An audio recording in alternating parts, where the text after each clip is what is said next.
Naanan ko muna si Mo. Naanan ko na muna siya since hindi pa ready si JC. Mamaya pa naman yun eh. Gusto ko lang talagang pumasyal, magpasyal.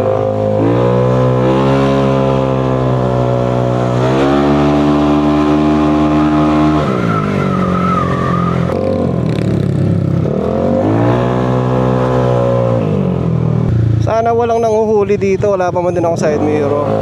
Daan na lang ako sa likod. Ang hirap ito ano pala ng speedometer nito. Kasi nakatingin ka sa dalawa lagi. So dapat nasa very stable ka na speed. Stable dapat yung speed para hindi siya gumagalaw. Then doon mo i-adjust yung dito, yung speed gain sa A-Racer nya. Tsaka dapat medyo matagal yung ano mo, yung speed na yon na naka-maintain ka lang, 100 kilometers per hour. Matagal ka nandun para at least nagka-catch up yung GPS kasi may konting delay yung GPS eh.